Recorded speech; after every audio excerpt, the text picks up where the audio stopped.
first, we are going to talk about whiskey distilling. There's a new series, a reality series, all about these moonshiners. Let's take a look. Hi. Hey guys, welcome. Thank you. Thank you. I shake men's hand and I still hug them in the chest. Good. How are you doing? Nice to see you too. January 2nd, 2024. The season 13 premiere of Moonshiners had been pretty normal, but then something crazy happened in the final minutes. Digger Maines looked into the camera, paused, and said 5 words nobody expected. "I don't have much time." Mark Ramsey, his best friend of nearly 30 years, just froze. They didn't cut away. They didn't add music. You know, these old boys, when they found a prime spot, they protected it to no end, no matter what they had to do, whether they booby trap it or, you know, make them up a little backstory that... It didn't feel scripted. It felt real. And for a moment, fans across the country wondered if they were watching a goodbye. But here's the thing. What you saw that night isn't the whole story. Not even close. Because the truth of what was happening behind that scene, off camera, before the producers got involved, is something the show didn't fully explain. And the reason Digger said those 5 words is a lot more complicated and a lot more human than the edit made it look. There's been some ugly sumbitches grow up in these mountains up here. They'd fit the bill. Really? I mean, I'm not including us in that, but... The boy who grew up in a funeral home. Before we get to what actually happened off camera, you have to understand something about these two. Digger and Mark aren't just business partners or cast members thrown together for TV. Their story goes way back, long before Moonshiners, long before cameras, long before legal distilleries and merch lines. These two met the old-fashioned way, in the kind of Appalachian workshop where everything smells like copper, oak, and diesel fuel. Mark didn't just teach Digger how to shine, he taught him how to survive doing it. And that's important, because it explains why that moment on camera hit so hard. When Digger said, "I don't have time," Mark wasn't hearing it as a dramatic TV moment. He was hearing it as a man who might be about to lose someone he built an entire life with.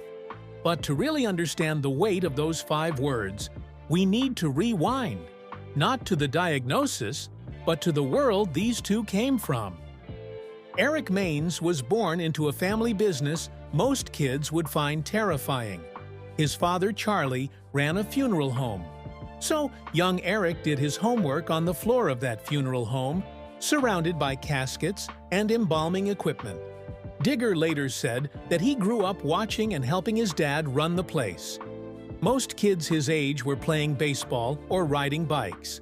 Eric Maines was learning how to be a licensed embalmer. That's where the nickname Digger came from. When Eric was young, a school teacher named McKay noticed him doing homework at the funeral home and mentioned another local undertaker's son, Digger Phelps. And if that nickname is good enough for him, then it's good enough for you, McKay said. The name stuck. By day, young Digger attended Cock County High School, playing guard on the football team under coach Mike Profit in the early 1980s. But by night, Digger was fascinated by something most people only whispered about: moonshine. Years later, Digger explained that everyone in their neck of the woods did it. In rural Appalachia, moonshining wasn't just illegal, it was tradition. It was heritage, and it was how families survived when legitimate work couldn't pay the bills. When Digger was 14 years old, he approached a friend's father who built stills. "Teach me," Digger said. The man refused.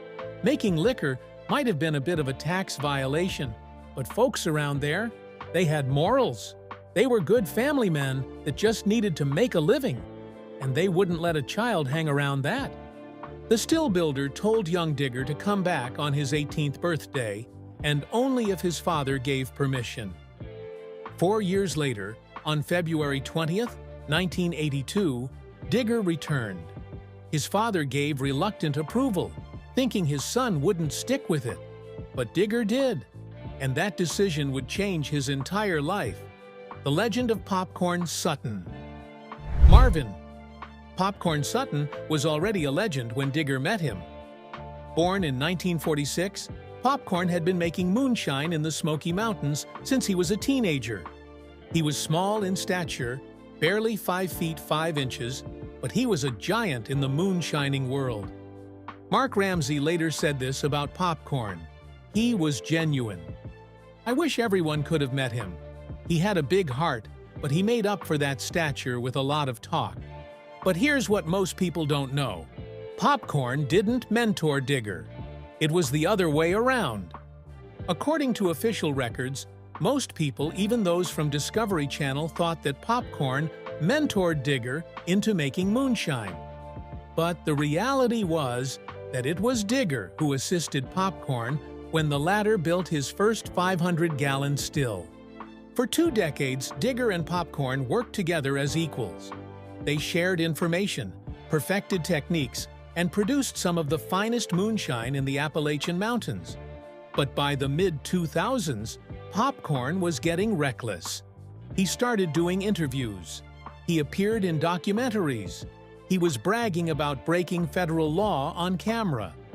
Popcorn was hell-bent on flaunting what they did for a living, and it became dangerous. Digger had a wife by then, Allison Metcalf, whom he'd married on June 16, 2004, just 4 months after meeting her at a tax office. They had a son, Beck, born in April 2005. And Digger realized that he wanted to raise his kids without worrying about the authorities knocking at his door. So Digger walked away from moonshining. Completely. He left Popcorn behind and focused on being a father. In 2009, federal authorities finally caught up with Popcorn Sutton. He was convicted of serious moonshining offenses and illegal possession of a firearm. Facing 18 months in federal prison, Popcorn made a final decision. On March 16, 2009, he committed carbon monoxide poisoning in his car. Popcorn Sutton died at 62 years old, just 1 year older than Digger is now. The loss devastated Digger, and it would haunt him for years. The friend who changed everything. Mark Ramsey grew up just down the road from Digger in Cocke County, Tennessee. The two had known each other for over 30 years before anyone ever pointed a camera at them. They went to church together. They went camping together with Coach Mike Profit. They were best friends. After Popcorn's death and Digger's retirement from moonshining, Mark kept trying to convince his friend to come back to distilling. Not illegally, legally this time. Mark had connections with Sugarland's Distilling Company in Gatlinburg, Tennessee, and they wanted to create a Legends series featuring moonshiners. Digger wasn't interested. He'd left that life behind. He was homebrewing beer and wine to scratch the itch, but he was done with moonshine. Then in 2014, Mark got a call from Discovery Channel. The show Moonshiners had been on the air since 2011, but ratings were dropping. Producers wanted to bring in someone with real credibility, someone who'd actually worked with Popcorn Sutton. They wanted Mark Ramsey, and Mark only agreed on one condition. Digger had to come with him. Digger later admitted that he thought the show was done for, and so he said, "If you want to do it, I'll do it this last season because it's about dead." Digger joined Moonshiners in Season 4, which aired in 2015. He was 51 years old, a licensed embalmer turned moonshiner turned reality TV star, and he had no idea what was about to happen. The chemistry between Digger and Mark was instant. Viewers loved watching these two mountain men, genuine friends with genuine knowledge, work together. Ratings soared. By Season 5, Moonshiners was back on top. If it puts a smile on their face chatting with a country bumpkin like me, so be it, Digger said humbly when asked about his fame. But fame came with a price nobody warned him about. The diagnosis. Nobody saw coming. Sometime in 2023, Digger started feeling off. He didn't go to doctors. Mountain men from Cocke County don't do that. He had this "I'll fight with everything I've got" mindset. And he once said, "I've had the mindset, that if you go to the doctor, you are weak. But the symptoms wouldn't go away. Fatigue, weakness, something just wasn't right. Finally, Digger went to see a doctor. And on that day, the exact date has never been disclosed, Digger received news that would change everything. He had a rare blood disorder. The initial diagnosis was vague, scary, and uncertain. The doctor broke some news to him, according to the season 13 episode. Digger said he had a rare blood disease and didn't have much time left. Digger's first call was to Mark Ramsey, and Discovery Channel cameras were there to capture it. What viewers saw on January 2, 2024, was Digger telling Mark that he might be dying. Mark's face went pale. These two men, who'd spent 30 years together, who ran a business together, who shared a Facebook page because they couldn't imagine having separate ones, were suddenly facing the possibility that one of them wouldn't make it to the end of the season. But here's what the episode didn't show. After that initial diagnosis, Digger underwent more extensive testing, and the results were different from what the dramatic TV edit suggested. On January 2, 2024, just hours after the episode aired, Digger took to the Facebook page he shares with Mark and posted this message. "Hey guys, Digger here. I want to follow up with the news that the show aired tonight. The production company did film Mark and myself when I gave him the news after I first received my diagnosis of leukemia. We only see the episodes when everyone else does, so we don't know what exactly they have on film, or even what of it they use in the final cut." Digger went on, "After more extensive tests, my definite diagnosis is chronic lymphocytic leukemia, a condition that is not terminal, ain't no fun, though probably will just make me miserable until something else kills me. Chronic lymphocytic leukemia, CLL for short. According to the National Cancer Institute, it's a cancer of the blood and bone marrow that usually gets worse over time. But it's not terminal, at least not immediately.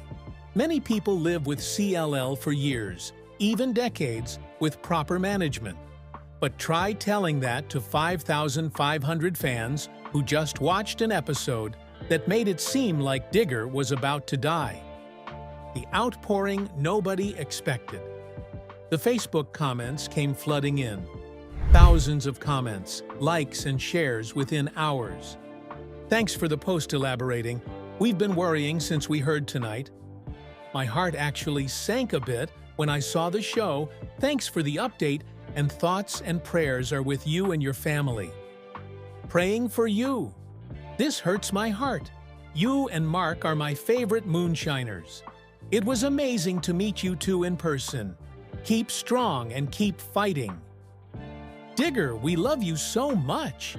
When I heard you say you were sick, my heart broke and I started crying. We already lost Popcorn and Jim Tom. There's no way anybody can afford to lose you." That last comment hit differently, because it was true. Moonshiners fans had already lost too many legends. Popcorn Sutton, dead by in 2009 at age 62. Jim Tom Hedrick died of kidney cancer on September 6, 2023 at age 82. And now Digger, the last connection to that golden era of moonshining, the man who'd worked with Popcorn himself, was sick. For fans who'd been watching Moonshiners since 2011, Digger wasn't just a reality TV character. He was family.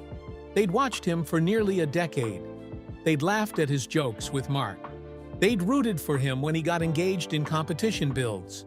They'd seen him grow from a cautious newcomer in Season 4 to one of the show's biggest stars. And now they thought they were about to lose him. One fan, Jeff Newland from North Carolina, posted a particularly moving comment. "I started out taking it every day until I started retaining fluid. That is why I take it 5 times a week. The best thing that helped me was the medication and mostly praying, and the prayers of the people that knows me. I could write a book of what I have been through the past 15 years. Other health problems also, that has risen because of my CML. But when it's your time to leave this old earth, it doesn't matter if there were a room full of doctors that treats this disease. God has a day that each of us is going to face death if the Lord doesn't return before then. Jeff had chronic myeloid leukemia, a different type, but similar enough that he understood what Digger was facing. And his message was clear. This is survivable. It's not fun, it's not easy, but it's survivable. That's when Digger realized something important. He wasn't just fighting this for himself. He was fighting it for every fan who'd ever been touched by Moonshiners, for every person who'd lost someone to cancer, for everyone who needed to see that a 61-year-old mountain man from Tennessee could stare down leukemia and keep going. The show must go on. February 21st, 2024. Digger Maines turned 61 years old, and instead of slowing down, he ramped up. According to posts on the Mark and Digger Facebook page, Digger has been touring the country non-stop since his diagnosis. Meet and greets in Texas, events in Florida, appearances in Georgia. Everywhere he goes, fans line up to meet him, to take photos, to tell him they're praying for him. Simply Wine and Spirits owner Rhonda Russell said, "They personally picked us. Said they wanted to come here, and that's pretty cool. We're excited to see a crowd come out for them." The line to see the Moonshiners weaved out the door of the store and along the sidewalk. People came from the surrounding area and states away for the big event. On February 14, 2025, Valentine's Day, exactly 13 months after his diagnosis aired, Digger was in Florida for another meet and greet. Still working, still smiling, still doing what he loves.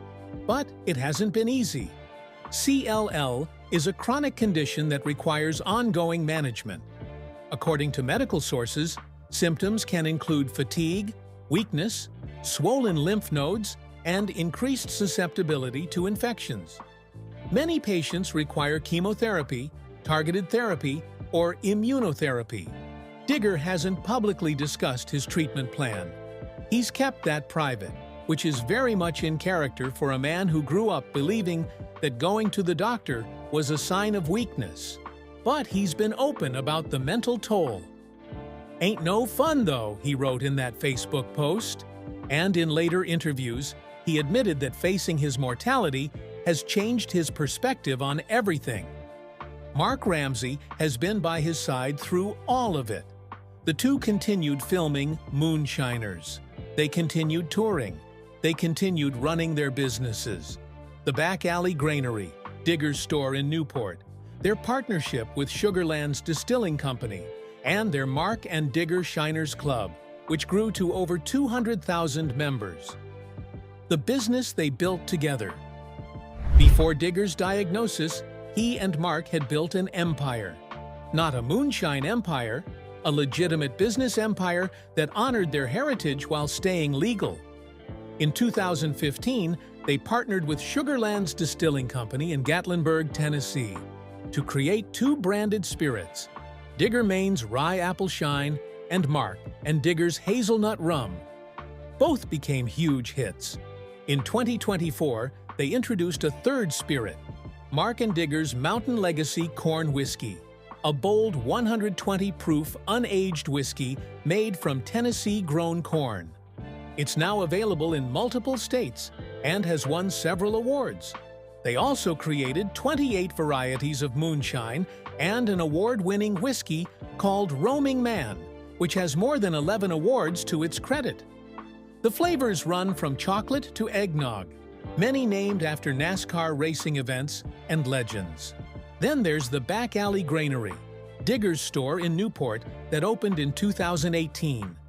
It sells beer and winemaking supplies and hosts classes on brewing. Legal brewing, that is, since distilling is still illegal in Tennessee without a license. And their Mark and Digger Shiners Club exceeded its original goal of 10,000 members, growing to over 200,000 in its first year. It offers exclusive content, live video events, and updates about their public appearances. All of this was built on a foundation of friendship. Digger and Mark don't even have separate social media accounts. They share a single Facebook page because, as they put it, everything they do is in conjunction with one another. But when Digger got diagnosed with CLL, that empire suddenly felt fragile. What would happen to Mark and Digger's hazelnut rum if there was no Digger? What would happen to the Shiners Club? What would happen to Mark, who'd spent 30 years working side by side with his best friend? These weren't just business questions. They were existential ones, and they highlight the heartbreaking reality of Digger's diagnosis. It's not just about his own mortality. It's about what his death would mean for everyone who depends on him. Mark, his wife Allison, his son Beck, the hundreds of thousands of fans who see him as family. The fight Digger won't talk about. Here's what Digger hasn't shared publicly: the specifics of his treatment. We know he has chronic lymphocytic leukemia. We know it's not terminal. We know he's continuing to work and travel. But what we don't know is whether he's undergoing chemotherapy, whether he's taking targeted therapy drugs, whether he's experiencing side effects that he's hiding from cameras. CLL treatment varies widely depending on the stage of the disease. Some patients can go years with just monitoring, a watch-and-wait approach. Others need immediate intervention. Treatment options include chemotherapy, targeted therapy drugs like ibrutinib or venetoclax, immunotherapy, and stem cell transplants in severe cases. According to the American Cancer Society, the 5-year survival rate for CLL varies: 88% for stage 0, 83% for stage 1 to 2, and 65% for stage 3 to 4. Most patients are diagnosed in early stages, which means Digger's prognosis is likely good, but he's never confirmed which stage he's in. What we do know is that Digger is 61 years old. He's been moonshining for 43 years. He's been on reality TV for 10 years. He's built an empire. He's survived everything from Popcorn Sutton's suicide to federal agents sniffing around his operation. And now he's facing something he can't outrun, can't outsmart, and can't distill away: cancer. "I'll fight with everything I've got," Digger said in that season 13 episode. And based on his continued appearances, his touring schedule, and his refusal to slow down, it's clear he meant it. But there's another battle Digger is fighting that nobody talks about: the psychological one. The fear. Nobody admits. Popcorn Sutton killed himself at 62 rather than face 18 months in federal prison. Jim Tom Hedrick died at 82 after battling kidney cancer. Digger Maines is 61, diagnosed with leukemia, and every single day he wakes up wondering if this is the beginning of the end. When it's your time to leave this old earth, it doesn't matter if there were a room full of doctors that treats this disease. God has a day that each of us is going to face death, if the Lord doesn't return. "Before then," wrote Jeff Newland, the fan with CML, who understood exactly what Digger was going through. That's the truth nobody wants to admit. Digger might be fine. CLL might just make him miserable for years. Or it might progress rapidly. Or complications might arise. Or something else entirely might happen. The uncertainty is the worst part. Not knowing if you'll see your son graduate. Not knowing if you'll get to retire with your wife Allison, who's been by his side since 2004. Not knowing if Mark, your best friend for 30 years, will have to do another season of Moonshiners without you. That's why Digger's reaction to the diagnosis has been to work harder, to tour more, to appear at every event he can. He's racing against time, trying to make every moment count before something, leukemia or something else, takes him down. The season 13 episode explained that he wanted to leave his mark on the world before he passed away. And while Digger clarified that he's not dying right now, the sentiment remains true. He wants his legacy secured. He wants people to remember him not as the sick guy, but as the moonshiner who kept the tradition alive, who honored Popcorn Sutton's memory, who brought mountain culture to millions of people. And that's heartbreaking.